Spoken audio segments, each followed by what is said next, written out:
Hello and welcome back to Freedom Tech Friday. For those of you that might be new here, allow me to quickly explain what this is all about and why the hell we are here. Freedom Tech Friday is a weekly live and interactive show hosted on the Ungovernable Misfits X, Noster, YouTube, Rumble, and Twitch feeds. We go live for 1 hour every Friday at 9 a.m. Eastern or 2 p.m. UK time, but you can also catch up later on the Ungovernable Misfits podcast feed. On Freedom Tech Friday, we like to cover the latest news and trends for anything relating to freedom technologies. That could be anything from Bitcoin or Monero, encrypted messengers, privacy tools, and everything in between. Essentially, if there's a news item, tool, or topic that can help you take back some control in today's digital panopticon, we want to talk about it. My name's Q&A, and I'm head of customer experience at Foundation, where we build Bitcoin-focused sovereignty tools. And as always, I am joined by my good friend Max, the head honcho at the Ungovernable Empire, and Seth, who is VP at Cake Wallet. As I mentioned, the show is live and interactive, and we rely on you guys to steer us towards the topics that you want us to cover or to send us your Freedom Tech-related questions.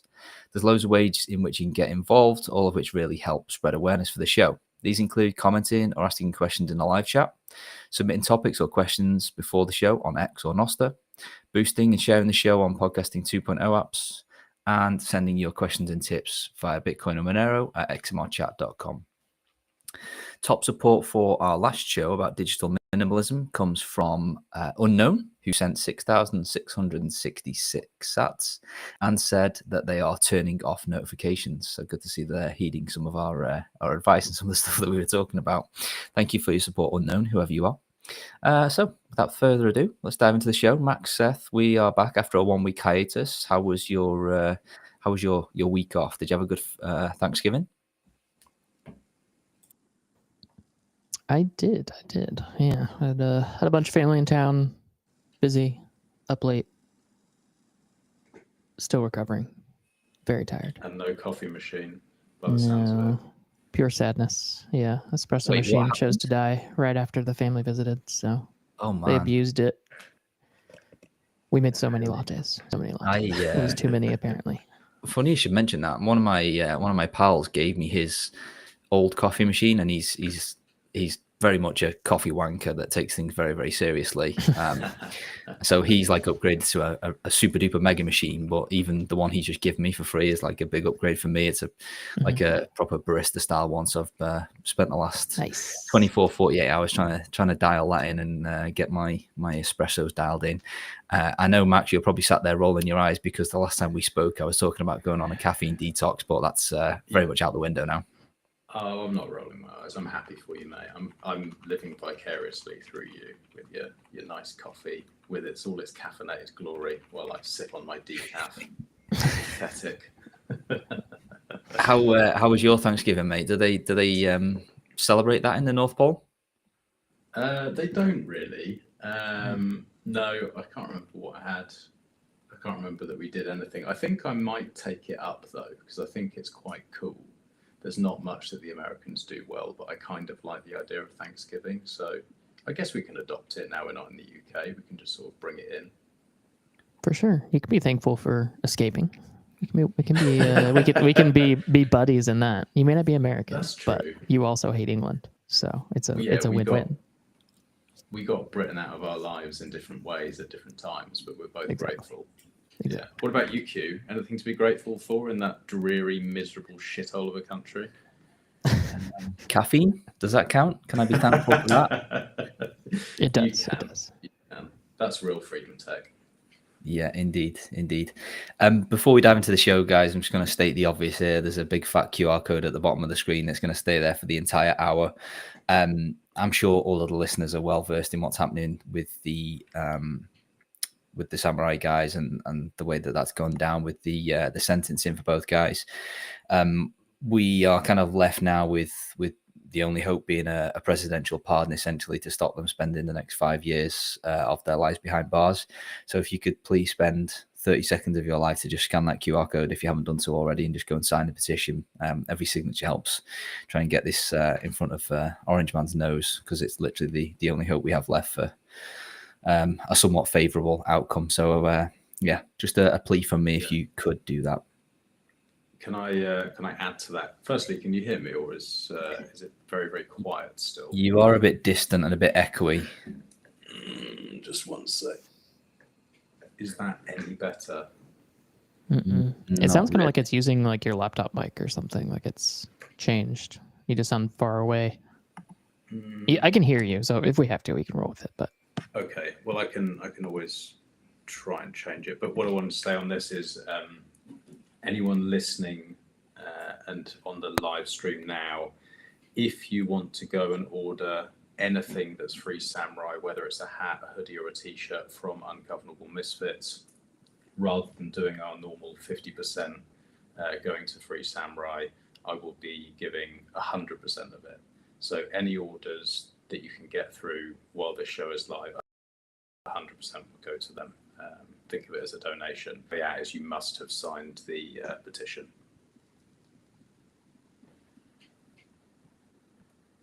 Awesome. That's very kind of you, and hopefully we'll garner us a few more signatures and maybe some more samurai swag dotted around the globe. Always nice to see. I saw quite a bit of that at a Bitfest actually, which was nice to see. There's a few samurai hoodies floating around from the usual faces. You know who you are. But yeah, I guess without further ado, and yes, I am aware that the Noster video is freezing. It seems to be a Noster issue, shock horror, because everything else on X and YouTube looks absolutely fine. So apologies to anybody that's still hanging around for the freezing video in the Noster in the Zap.stream. stream. We're still early, Q. We're still early. That's why we're still early. So early. Give it a few years and a few more cycles. But anyway, let's dive into the show. So picture this. You're living more and more of your life online, as we all are. Your money's digital, your conversations are digital, your identity is scattered across countless different platforms and websites that you probably don't even remember signing up for. Now, add in the fact that you might be storing your value in a way that no bank can recover for you, hopefully. I mean, that kind of goes without saying if you're listening to the show, I guess. And you kind of start to realize just how exposed, I guess, the average listener to this show really is. Most of us walk around assuming that we're too small to be targeted, I guess, until something goes wrong.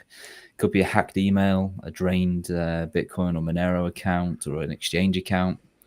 A breach that suddenly exposes more about us than we ever intended to share. Unfortunately, these moments kind of happen all too often. They might feel random, but they are rarely random. They are somewhat predictable and getting increasingly common, unfortunately. So today, I guess we're going to talk about something that helps you get ahead of these moments, or try to at least. Something that can give you a little bit more clarity about your kind of level of exposure, your risks, give you a bit more confidence in your decisions, and give you a bit more control over your kind of digital footprint. And that is threat modeling.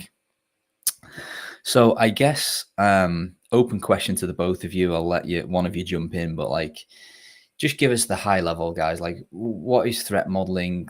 Do people even need to worry about this, or are we just that far down the rabbit hole that we're kind of pontificating over the 1%? Give me the high level.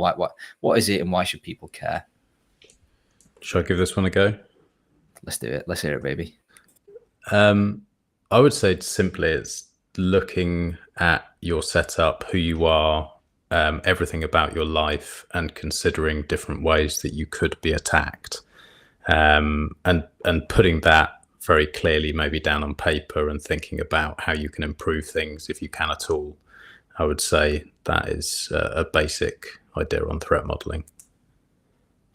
Yeah, I mean, the way I kind of approach it, and one of the reasons why the blog post that I've written that's been by far the most useful for people is threat model before you do anything on your privacy journey. Because it's really, really easy to go way too deep and assume that you have this super advanced threat model just because you don't even think about it. You just see all these things that you can be doing. You see all these tools and you go, I'm going to do everything. I'm going to drop all of the services I'm using right now.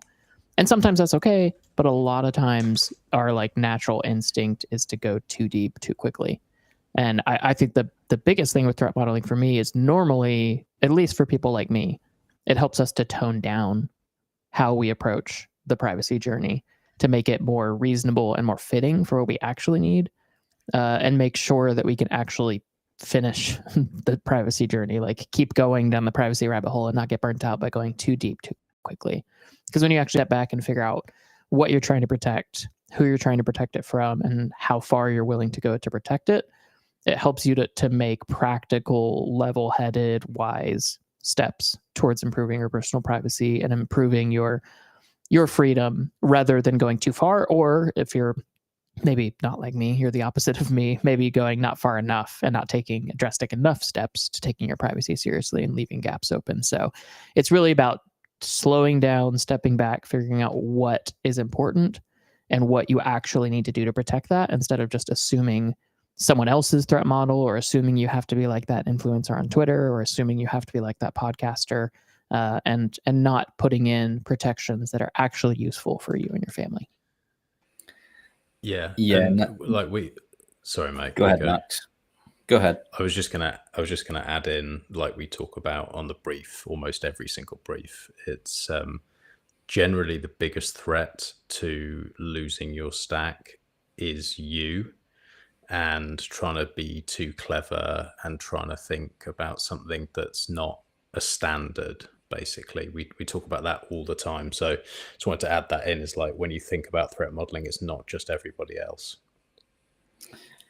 Yeah, I'm going to come on to that later, actually, about like, it's very difficult. Like, there's no right or wrong answer to kind of threat modeling, and it's going to be very different for very different people. You know, a journalist that's covering some, you know, I don't know, a warmonger in the Middle East or something like that is going to have a different threat model than somebody that worked in Tesco that just wants to not have their emails leaked or something like that. And it's going to be difficult for people to, like Seth said, not go too deep and not go, or on the opposite end of the spectrum, just don't give a shit and just, you know, overly expose themselves or have zero protection. And again, I guess Seth already alluded to this, but it's like a bit more of a journey where you kind of get more accurate as time goes on and as your skills and your knowledge improve. But when I was doing a bit of research for the show here, I come across like a good like one or two liner here that kind of defines it or defines the process pretty well. And it goes like this: who are my adversaries? What do they want? What resources do they have? And how do I prevent them? And I thought that's like a good kind of step-by-step process of going through that. And there might be people listening to this going, "What adversaries? Like, I'm not going to war here." And I just want to spell that out. Like, what do we mean by adversaries? Adversaries in the context of threat modeling is anybody that can cause you harm. And I don't necessarily mean only physical harm. It could be something as simple as, or anything between, you know, knocking on your door and caving your head in because they want your crypto, or just leaking your personal address or your email, the contents of your emails through, not even through malice, just through, you know, what's the word I'm looking for? Incompetence. Like, an adversary is anybody that can, I guess, cause you. I keep using the word harm, cause you harm or reveal things about you that you don't want revealed. A perfect example would be like the Ledger hack. You know, that's an adversary that wasn't trying to be an adversary, but effectively they have leaked a load of information that's now actually quite dangerous. And now you have to rethink everything, especially if your home address was leaked or, you know, or your other personal details. That's a major problem. So I don't think they did it on purpose, but they actually are a problem. Exactly. Yeah. So it can be pretty easy for the average Joe to identify who their adversaries are. And as I said, you know, as you get more and more niche, it can be a little bit more difficult to do that. But like, I want to zoom in a little bit on how we can identify our adversaries. And in my mind, it's just as simple as anybody that has any information on you, your personal information that can be used against you. Again, whether or not they leak that or gain that intentionally or not is irrelative.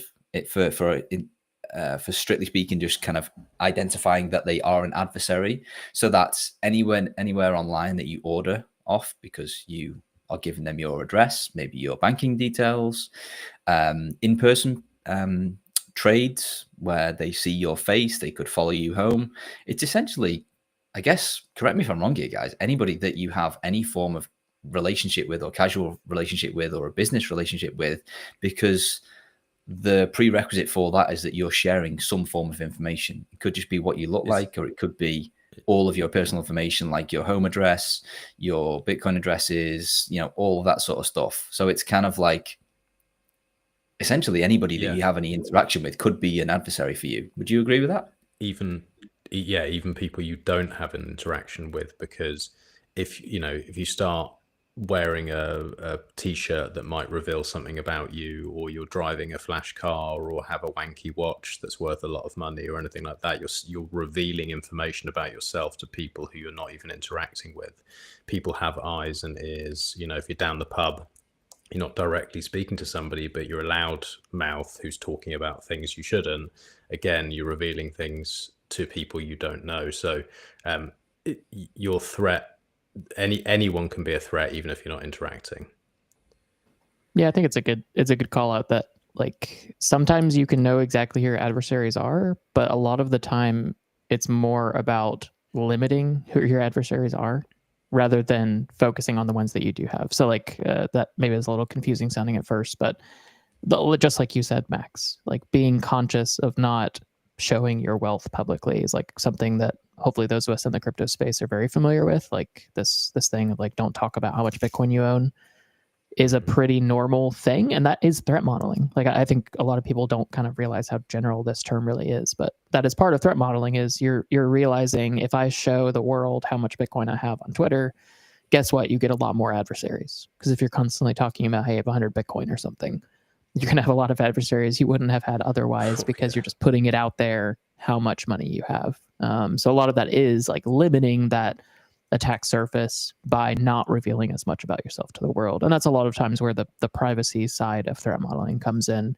You don't have to have as many defensive measures in place from a security perspective when you're really good about the personal privacy perspective. And a lot of that really is just the common sense of not bragging about how much you own, not driving flashy cars, not having your Twitter nim on your license plate, like just kind of normal common sense things that sound crazy, but a lot of people do these things anyways. And just cutting out a lot of that stuff will limit how many adversaries you have, which then necessarily makes implementing necessary steps much, much easier from then on out. Yeah, we've got a comment in the YouTube chat by Infinity divided by 21M. Says that guy in Canada who had his family waterboarded was apparently very vocal about how he'd made so much money with Bitcoin. And that's a perfect example of like, you can protect yourself from a lot of the worst types of attacks just by the most basic threat modeling. And it's stuff that we've already covered, like keeping your mouth shut, not flashing your wealth online.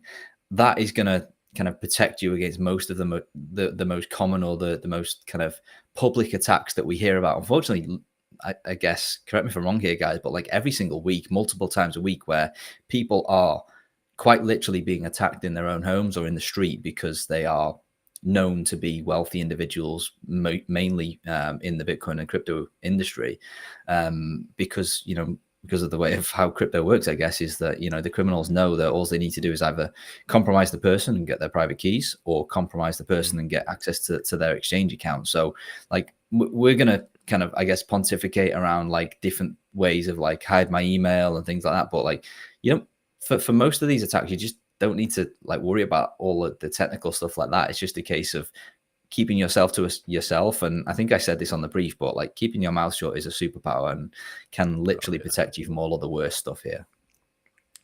It's probably the biggest one.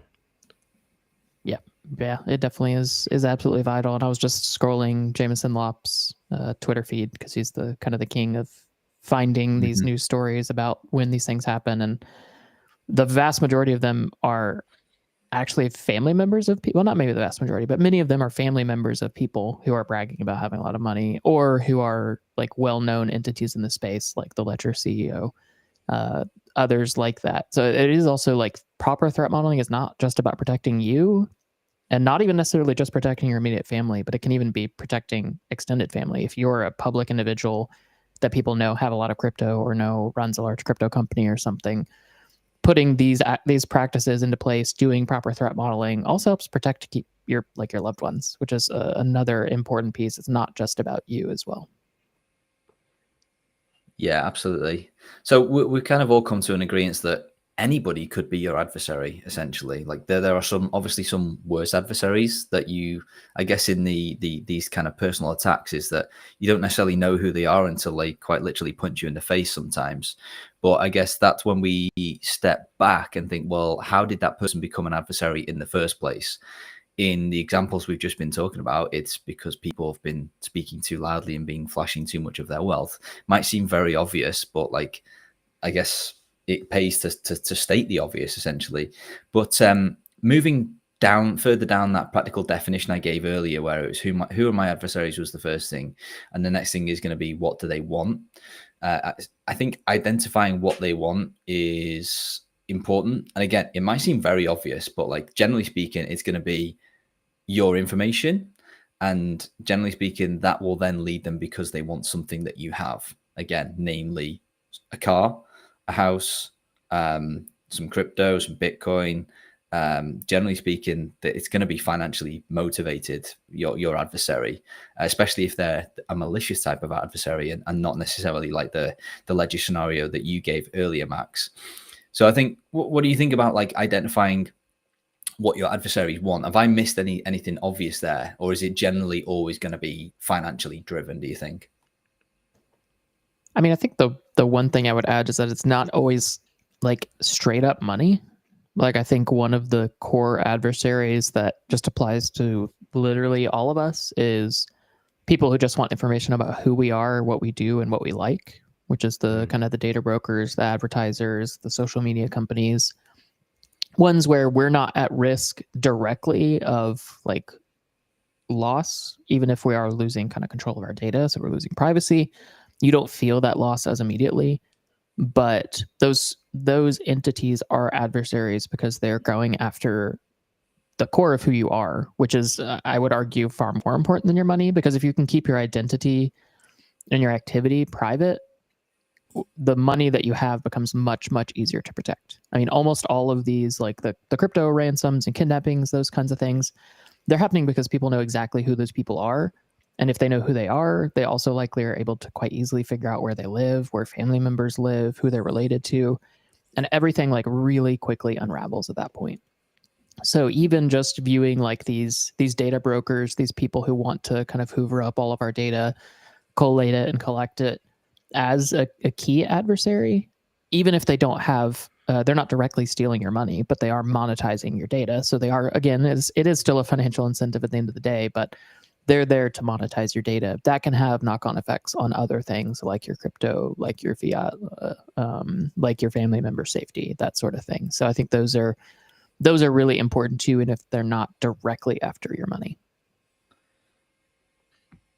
Yeah, Max, what do you think? Yeah, I agree. I haven't really got much to add there. All right. Well, what I want to do, starting from the bottom of like the most simple adversaries or the easiest way to protect yourself from common adversaries, what springs to mind for you guys that are like quick wins for people that listen to this to be like, you know, we've talked about like this is kind of like a sliding scale, or you know, protecting yourself very simply against one thing can have like a really positive knock-on effect for the rest of your life and protect you from the worst things. Like, what springs to mind in terms of how you can protect yourself from the most common adversaries? Max, I'll hand it to you first. I would say that like going into security a little bit, outside of like keep your mouth shut and the things we've kind of already covered, having, as people are normally going to come after your money, having something that is not accessible easily would be a big one. Whether that's not having your passphrase, that's a very, very complicated passphrase, at the same place as you live, and you'd have to actually physically travel somewhere to send anything, or multi-sig or something like that would be something to think about. I'm sure we'll go into more detail on those things later. That would be something. And then physical security. So my personal opinion is like CCTV and alarm systems and stuff are not all that useful most of the time, because it's just a way to watch yourself get robbed, and the police are never going to be there in time in 90% of cases and don't give a fuck about you anyway. If you want physical security, unless you're extremely wealthy, I think the best is having very well trained guard dogs. Is probably the most effective security you could ever have. Ones that won't take poison, will only eat out of their bowl, and will scare the shit out of anyone who looks over your wall or thinks about coming near you. I like that. I didn't think guard dogs would come up in today's conversation, but well, you know, they've been around for a very long time. If you don't want mice and rats, have cats, and if you don't want people breaking in and harming you or your family, get some fucking good guard dogs, because they're very good at their jobs. Yeah, I mean, I can't disagree with that. You know, having a dog is definitely going to give you a lot more protection for somebody that wants to kind of physically attack you in the street if you're walking with it, or more importantly, break into your house where your family are. You know, I'd rather have a vicious canine there to as a first line of defense than nothing else. Yeah, I agree. Yeah, I mean, I think maybe more on the digital side, I think a lot of it comes down to just like basic personal privacy. So, I mean, when you're threat modeling, I think most people's threat model is more, how do I protect my identity from data brokers, from advertising agencies, and how do I protect the knowledge of how much crypto I own from outside entities? And a lot of that does really boil down to the same thing, which is, whenever possible, don't give out specific information about yourself. There's going to be a million things vying for identity and vying for login, vying for accounts online. And the more you can lean into digital minimalism, like we talked about last week or 2 weeks ago, and away from this, like, I have to have an account everywhere kind of thing, and I have to give my credit card to everyone, the better off you'll be. You'll limit exposure there. And then on the just kind of the crypto side, I think the thing that really applies to everyone, no matter your threat model, is just don't tie your identity to your crypto usage or purchases. And that sounds really daunting at first. I know we've talked about that on the show, and y'all both are great examples of the no KYC approach to things. But when you can avoid tying your identity directly to your crypto holdings, to your hardware wallet purchases, to anything crypto related, to your crypto Twitter NIM or something, like, you will be so much better off if no one knows this real person who lives at this address owns Bitcoin or owns a ledger or owns a Trezor. That's gonna put you way ahead in terms of security, because it's gonna be much harder for someone to know that John Smith lives at this address and has this much Bitcoin. So I think those are like two of the key things. Obviously there's a ton of different like specific steps you can take on the personal privacy side. And that's where you're really going to have to figure out, like, do you have kind of what I think is the base level threat model of, I need to protect myself from data brokers, from data collection agencies, from these entities who are just trying to suck up as much data as possible? Or do I have a more targeted threat model where there are specific entities after me, or my type of person, or my religious minority, or something like that? If there's some reason why you would be targeted, then you're going to have to take even more drastic steps. But I think for everybody, that kind of starting place is pretty set in stone. Yeah, agreed. We've got a couple of comments and questions from the listeners that are kind of a good point to come in here. First one, a funny one from Mr. MDM on Nosta, and they just said, get a Luna tattoo and nobody will waste their time trying to rob you. The lunatics. Hiding in plain sight. Indeed. Yeah, like hiding in plain That's sight. very good. And then we got another one on YouTube from Infinity Divided by 21. This is a good question, actually. I'm going to try and tackle this one first. How do you balance advocating for Bitcoin in your local community and staying secure? Teaching in a local school, local cafe, or library, for example, and is there an opportunity cost to staying private? Is there an opportunity cost to staying private? Yes, absolutely. Especially if you kind of like work in a Bitcoin or crypto business, like, people respond much better to faces. Like you see, you know, a prime example is like all of the podcasts and things like that. Like the biggest ones are all video ones because people just enjoy seeing faces. That's exactly the same in real life as well. So yes, there is an opportunity cost. Like you just reach fewer people by being more private, and that's just something that, well, especially the three of us in varying degrees have all had to wrestle with over the last couple of years. But yeah, it's just a decision that you have to make. And for me, it's a bit of a no-brainer, really, that, you know, the protection that's offered to my family versus being public and sharing where I'm from and my real name, or that, you know, that end of the spectrum versus, you know, the potential risks of somebody following me home and putting my family in danger because they know I'm a Bitcoiner. Like, it's just a complete no-brainer for me. And of course, that's not a binary thing. There is a sliding scale where you can be a public face like Seth and only share, you know, minimal amounts of information, so that, you know, Seth still has sort of great protection from the worst types of attacks as well. And sorry, Seth, I didn't mean to use you as an example there, but it's, you know, it's no, a perfect example of kind of, you know, how there is, you know, it isn't a 0 or 1 type of thing, and you can kind of find a happy medium that suits you best, based on your, I guess, threat models. To answer the first question, how do you balance advocating for Bitcoin from your local community and staying secure? This is something that I've kind of not really had to do all that much, because in the UK adoption is kind of so low that, you know, I don't even try advocating for it locally. You know, all my friends obviously know what I do and know that I'm the Bitcoiner and they can come to me, but I'm not going around door to door or going to the local cafe or anything like that and asking them if they'll accept Bitcoin, because, you know, Doris at the local cafe is going to look at me like I've got 3 heads when I utter the word Bitcoin. Like, we are just not there yet where I live. But if you're in a, you know, a bigger city, maybe in the US, where it's a bit more, you know, progressive, then you can still kind of advocate if you want to be out there kind of trying to, I guess, orange pill people, but you don't have to, you know, share any personal information. You can give, you know, a fake name. You can say, hi, my name's Tony. Like, you can still be a face, but have, you know, share minimal amounts of information. That's what I do at conferences. People, you know, I don't walk around masked up at a conference. People know me as you know, a specific fiat name that's not my real name, but it just makes life easier. So again, sliding scale, like you can share whatever information you're comfortable with.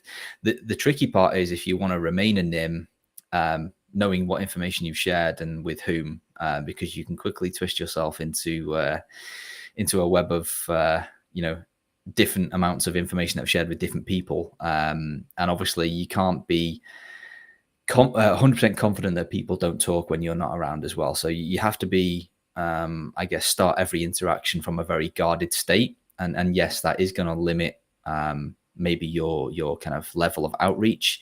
But again, it all comes down to trade-offs here. But guys, have I missed anything? Do you have any opposing opinions? Yeah, I mean, it is a very good question, and it's one that I've struggled with a lot. I think a lot of times this question does kind of come down to, like, do a realistic assessment of what someone in your local, like, Bitcoin meetup, for instance, knowing that you like Bitcoin actually means for you. I think it varies quite widely, because if you are a known entity where people know who you are online, they know that you run a Bitcoin company or work at one and have access to a lot of money, and that they know your face, and you show up to a local Bitcoin meetup, that's a very, very different set of risks than if you are a relatively unknown Bitcoiner who just wants to teach people about Bitcoin or learn about Bitcoin at a local Bitcoin meetup. Like, the risks are very low and almost always worth taking, in my opinion, to get that local community, to get that ability to teach others and help others in their Bitcoin journey.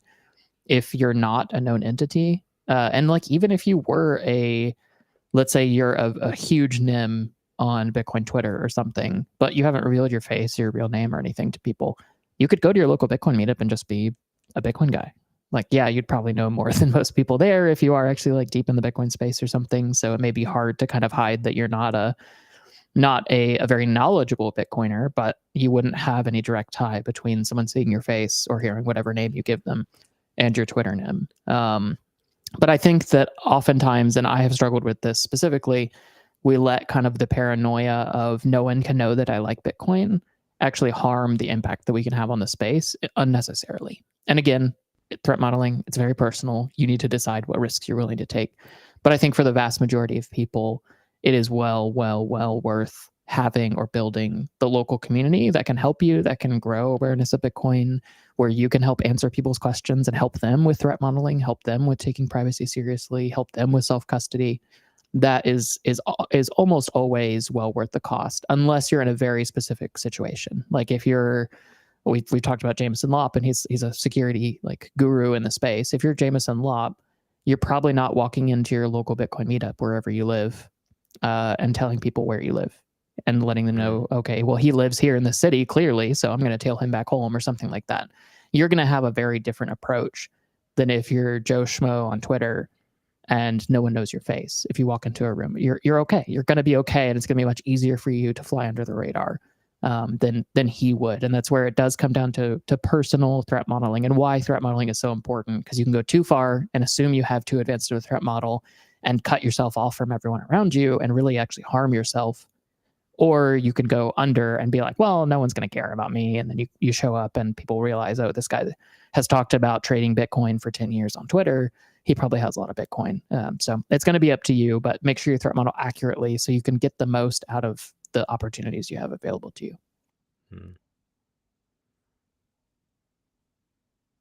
Sorry, it was muted. But yeah, it's a good call out there, and good question, actually. Thank you for that. Keep them coming. If anybody else got any related questions in the chat. I want to go back quickly to something you mentioned earlier, Seth, around people, particularly in our position, sometimes going too far and taking things further than is necessary, and maybe causing themselves undue stress or undue headaches when, you can get I guess ultra paranoid and kind of I guess you think that the boogeyman's just waiting outside for you to make the next mistake, and that poof, Bitcoin's gone or your personal information's gone. Like, do you have any examples either from yourself or people that you've interacted with where people have taken it too far, like what they did and maybe what they did to kind of walk that back to find that kind of happy medium? Yeah, I mean, I'll just speak personally, actually, because I think I have definitely done this. I know I've talked about it a bit, of going too far in the past, but especially earlier on in my journey, when I wasn't actually well known, I wasn't even working in the space. I was so paranoid about the idea of anyone knowing that I cared about Bitcoin or cared about privacy that I missed out on. I had some really good local Bitcoin meetups that I went back and forth a lot on whether or not I should attend. And I lost out on years of local community that I could have had. Obviously, again, I did need to be smart. And I think there did come a point where I probably shouldn't have been at least a known entity in that local Bitcoin community for me and my family's safety. But for a long time, I think I really could have benefited from that. And more importantly, I think I could have helped many, many people in the city that I was in and in the region that I was in.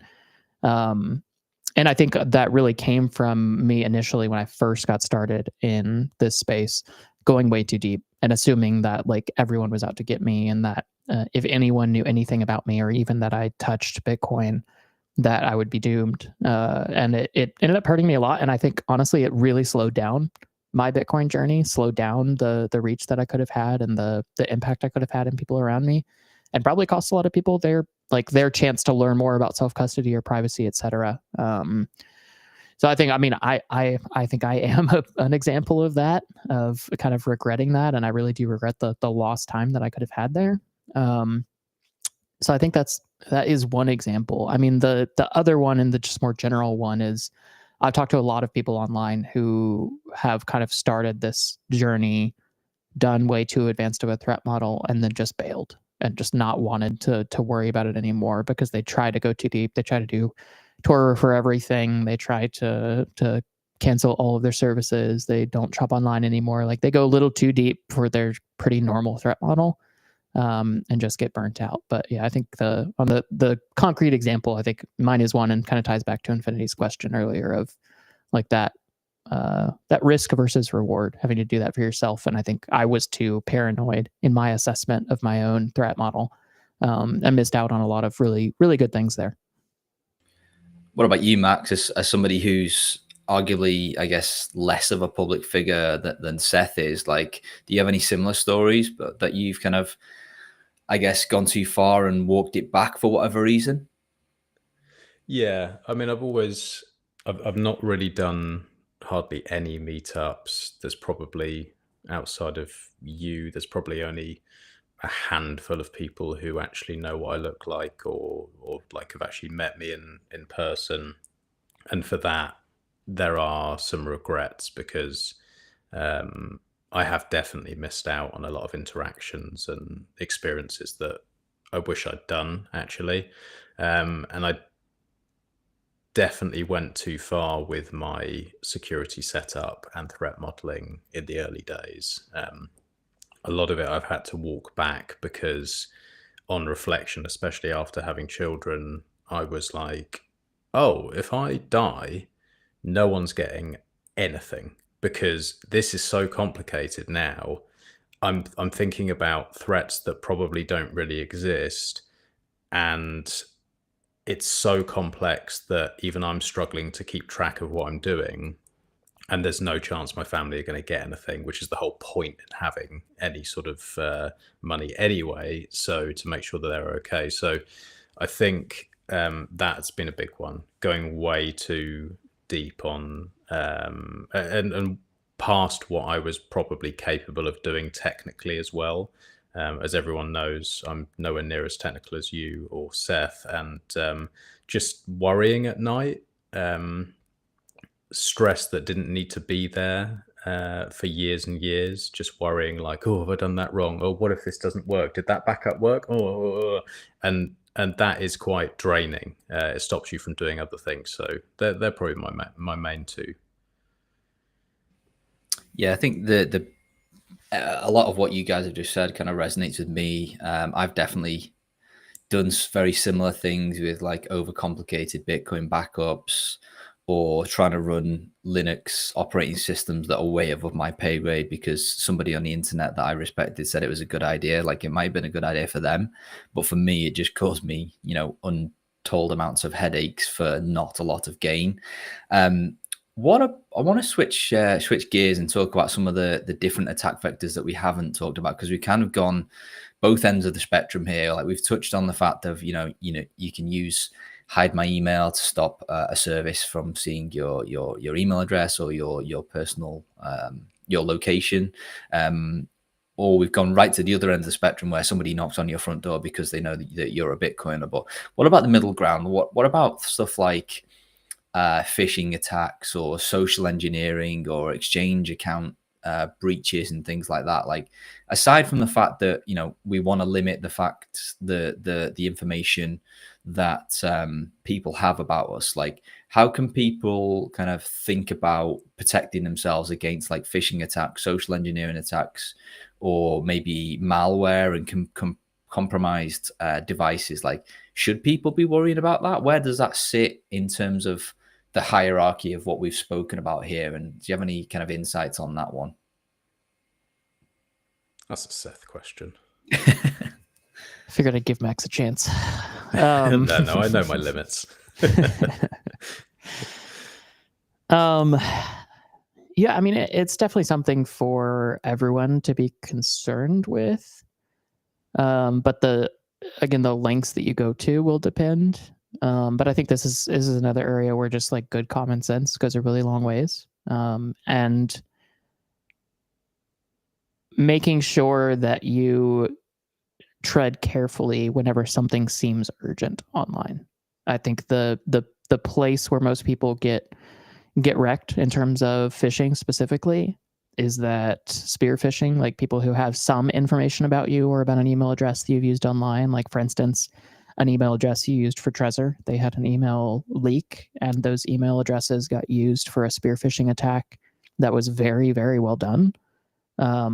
And it tries to instill a sense of urgency that you need to do something right now or something bad will happen. And that's always where people mess up. Even people who think that they're very technically talented and very well understood, is if you feel a sense of urgency and stress, or if it comes at a bad time when you're just overly stressed and overwhelmed, you'll do things that just don't make any sense because you're not thinking straight.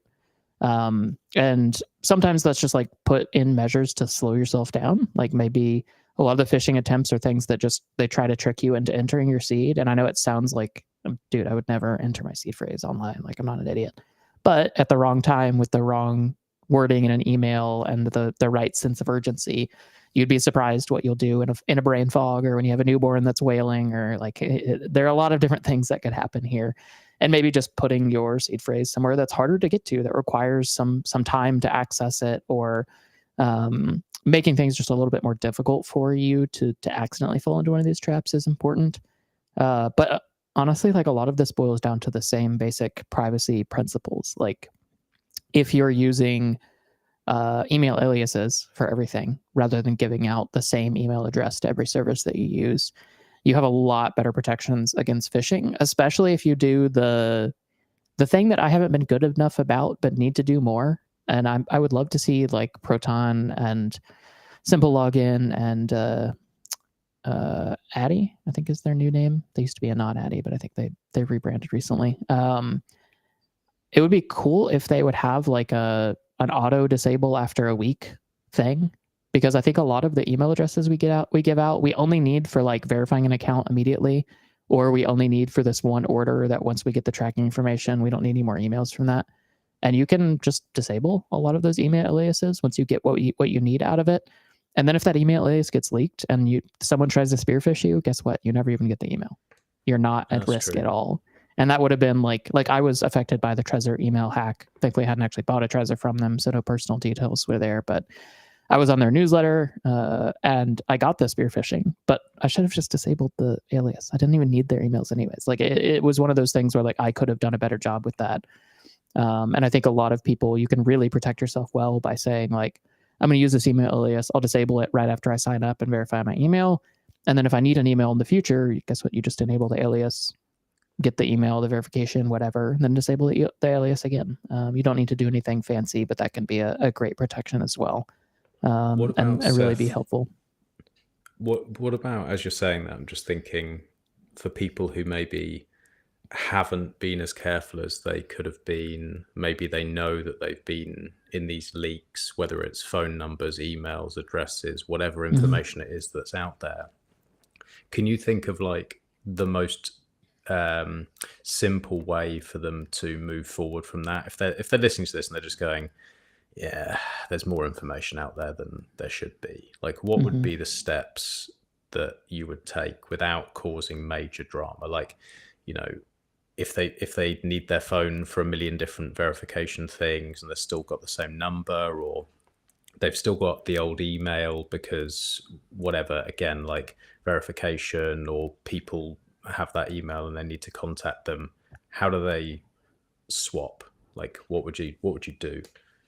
Yeah, I mean, it depends on how bad the leak is. If it's like all of your personal data, I think you probably should be pretty aggressive. Like obviously you can't move. So like I know that was like if you were in the Ledger hack, you don't have many choices if you still live at the address that was revealed in that or something.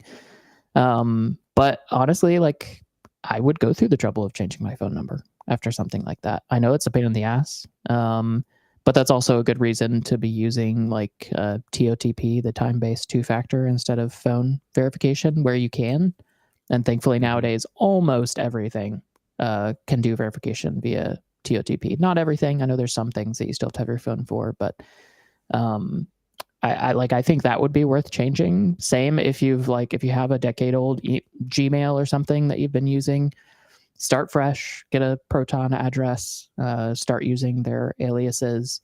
And if you do that, you can keep the old one around. You just need to, I would, both for digital minimalism and your safety, just disable notifications and go back to it when you need to. Because you should just be aware that that is very likely to be used to try and phish you and spear phish you and get spammed, and you're going to have a lot of annoyances with that one. So you could keep it around if you need to for verification purposes or while you do the migration, that sort of thing. But it can be one of those good catalysts to help you be smarter and jump into a good new piece of freedom tech that maybe you wouldn't have done before, but now you have that sense of urgency because of your data being revealed. But I think oftentimes it is worth it in that case to rotate whatever you can, and to start using things that are easier to rotate like email aliases when possible.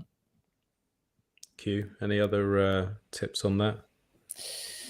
No, I think Seth covered all of the basic stuff that I was going to mention. We've only got like 9 minutes left, so I do want to cover off this awesome question again from Infinity divided by 21's coming in clutch today with the excellent questions. To what extent do you agree that time locks are an effective defense against social engineering and $20 wrench attacks? I'll take this one first. Against social engineering, where the attacker is not nearby, I guess probably pretty effective. Like if you can't physically spend your Bitcoin when an attacker posing as, let's say, somebody from Ledger support or something like that is telling you that you need to move your funds immediately. Like if those funds are time locked, then yes, it could be preventative. But I guess depending on the type of attack, like if they are extracting your seed word from you, then they can, once they've got the seed words, they can sit and wait for the time lock to expire and then race you to move your funds, and it becomes a kind of race to the bottom where your funds are probably just going to get eaten up by fees essentially. For $20 wrench attacks, I guess it's a similar situation. I would argue that multi-sig here is probably much more effective than just the time lock itself. Like if you have a single sig wallet, yes, you can demonstrate that you can't move the funds, but like that isn't going to stop them from stealing or destroying your seed words. And once those seed words fall into the wrong hands, then it's essentially game over, because irrespective of whether they can move now or in 12 months time, like once those seed words are in the wrong hands, like it's already too late. So for me, I would say multi-sig here is going to be, or even just a passphrase is going to be a much bigger protection than the time locks themselves. To take it a step further, you could argue that time locks, when combined with multi-sig, is kind of like the gold standard at the moment, especially with miniscript, where you've got expanding or decaying keys, where you can have protection against most eventualities, and it's something I'm becoming a lot more confident about, and I'm hopeful that it becomes the de facto standard in years to come, especially when we're talking about like the worst case scenario here, where somebody is literally breaking into your home to try and steal from you. So yes, they provide some protection, but I certainly wouldn't rely on them for my own stack, especially in the context of a single signature wallet for the reason that I've outlaid. But guys, any disagreements from you there? Just one tiny point I wanted to comment on. I always used to think that multi-sig was a problem because people knew you had multi-sig and it made you stand out. After speaking to Black Coffee about this a while ago, he was like, yeah, they can, but if someone's attacking you, they can see that it's multi-sig, especially if they're sophisticated, which means that when you tell them, if they're about to break your kneecaps, look, I cannot send these funds, it is provable. It does show them, like, I'm not fucking around here. I'm not trying to lie to you. I cannot send you the funds. So it works both ways. You stand out more, but also it's provable to some extent. I think that's something that I'd never considered before he'd said that. Yeah, so you mean that the knowledge of the fact that it's multi-sig can be more of a deterrent than the allure of, oh, it's multi-sig, there might be more funds in there. Is that what you mean? Yeah, I think so, because originally I thought, oh, well, if someone sees that it's multi-sig, you stand out, and it's like, why do you have multi-sig unless you've got a large amount of funds, especially in the early days? Whereas now it's like, it's not that hard to do. It's not really expensive to do. So it doesn't mean that you have a lot of funds, and it means you can show that you can't spend them. So I'm just saying that my view around multi-sig has changed somewhat. Yeah, you could also argue as well that the vast majority, again, we're talking extremes here, but like if somebody's breaking into your home, it's because they know that you've got Bitcoin.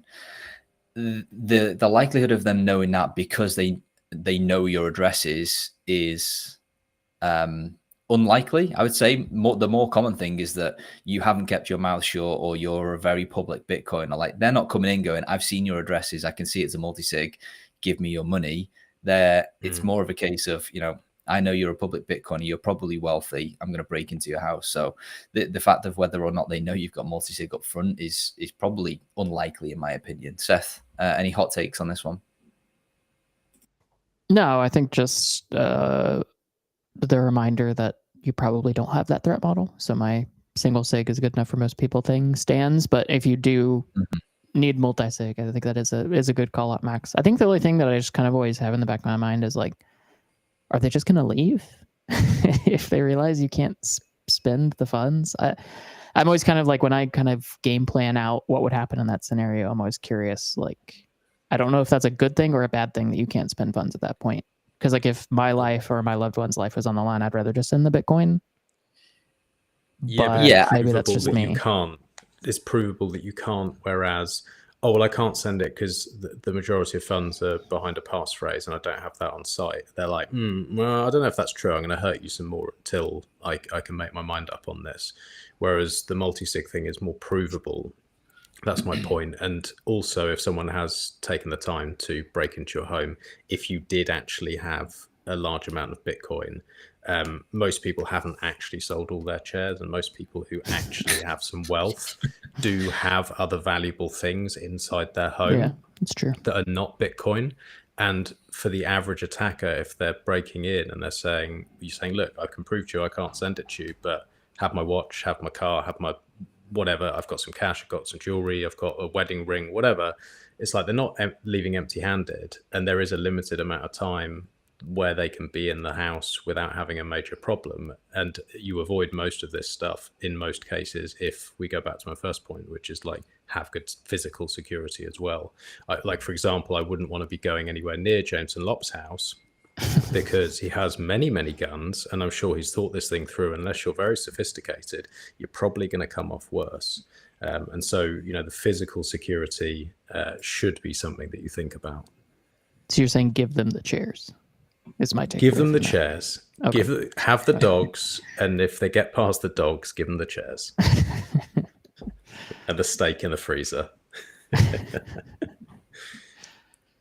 All right, very quickly, one final question that was submitted just before we started recording under your post, Seth. And feel free to be very succinct here because it's a very deep question. But on a scale of 1 to 10, 10 being the highest, what scores would you give to the following Web3 applications as most susceptible to attack vectors? In other words, most likely to be attacked and a frequent target.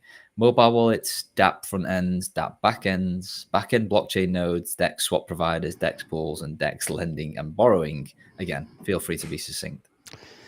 Yeah, a million things here. I mean, the most vulnerable to me is almost never your wallet, but it's what you do with your wallet. So like mobile wallets, I generally think if you're using a good one that's open source, you're generally going to be quite secure there. But the vast majority, and he mentioned Web3 and a lot of DeFi stuff, the vast majority of the way people lose money is they ape into some random new smart contract thing, and then they get rug pulled. So I mean, you're putting a lot of trust in people unless you're using a very well established, very well understood DeFi protocol, something like Aave or Uniswap, something that's been around for a long time, been heavily audited, has good protections in place. But it's really when you're kind of trying out new random things that you get into a lot of risk, or anything where you're actually giving up control of your funds. But the vast majority of risk, and I would say like the most susceptible to attack vectors is really those kind of DeFi protocols where you don't really know what's going on under the hood. You can't audit the smart contract, and you approve them through Wallet Connect or something to access all your funds, and then you get rugged at the end of the day. So that's where I would be really, really careful. Only use things that are really well vetted and well audited and well understood. Yeah.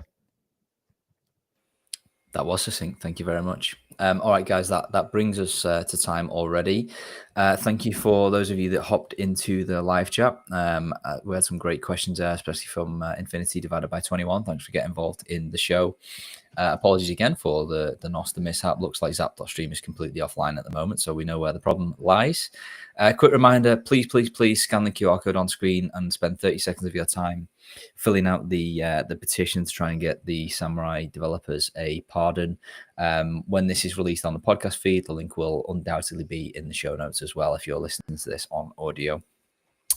Thank you for stopping by, Max, Seth, good to have you back, and we will be back for more of the same next week. Let us know if you've got any topic suggestions. See you guys. Thanks, everyone.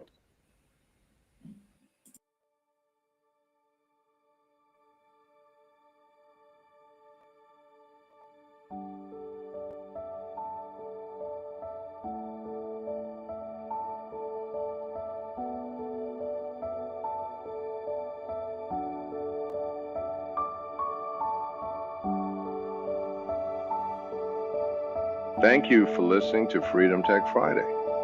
To everyone who boosted, asked questions, and participated in the show, we appreciate you all. Make sure to join us next week on Friday at 9 a.m. EST and 2 p.m. London. Thanks to Seth, Max, and Q for keeping it ungovernable. And thank you to Cake Wallet, Foundation, and my NIM box for keeping the ungovernable misfits going. Make sure to check out ungovernablemisfits.com to see Mr. Crown's incredible skills and artwork. Listen to the other shows in the feed to hear Kareem's world-class editing skills. Thanks to Expatriotic for keeping us up to date with Boost's XMR chats and sending in topics.